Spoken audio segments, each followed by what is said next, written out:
बिस्मिल्लाहिर्रहमानिर्रहीम। आप देख रहे हैं पंजाब रंग नज़ारे यूट्यूब चैनल। जैसा कि आप जानते हैं, हमारा मकसद आप तक नई नई मालूमात पहुंचाना है। तो आज हम जो मालूमात लेकर हाजिर वो मालूमात हैं मैदान अरफात। मैदान अरफात मक्का मुअज़्ज़मा से मशरिक़ की तरफ ताइफ के रास्ते पर तकरीबन 21 किलोमीटर के फासले पर एक वसी व अरीज़ मैदान है। इस जगह दुनिया भर से आने वाले हुज्जाज कराम 9 ज़िलहज्जा को जमा होते हैं और इसी मैदान का नाम मैदान अरफात है।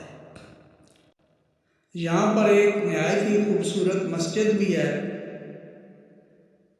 इस मस्जिद का नाम मस्जिद निमरा है। शुमाल की तरफ से ये मैदान अरफात नामी पहाड़ी सिलसिले में घिरा हुआ है।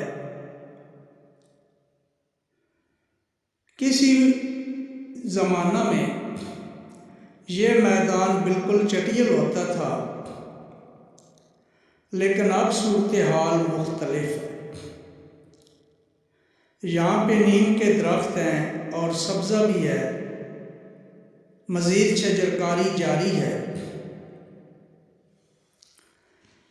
चूँकि इस मैदान में कुरान मजीद फुरकान हमीद की आखिरी आयत नाजिल हुई थी,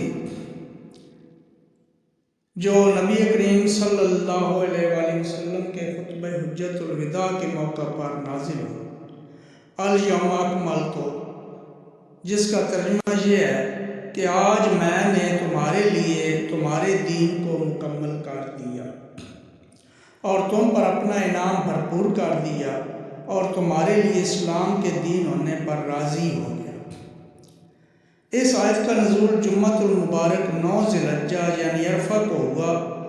इसलिए मुसलमानों के लिए जुम्मा और यौम अरफा को ईद करार दिया गया है। यह मैदान साल में सिर्फ एक दिन शहर से भी बढ़कर मंजर पेश करता है और मस्जिद निमरा भी सारा साल बंद रहने के बाद यौम अरफा को खुलती है। इस दिन हुज्जाज कराम यहाँ पर नमाज ज़ोर और नमाज असर कसर करके पढ़ते हैं और ये हज का सबसे अहम और बड़ा रुकन है। इस रुकन को वकूफ़ अरफात का नाम दिया गया है।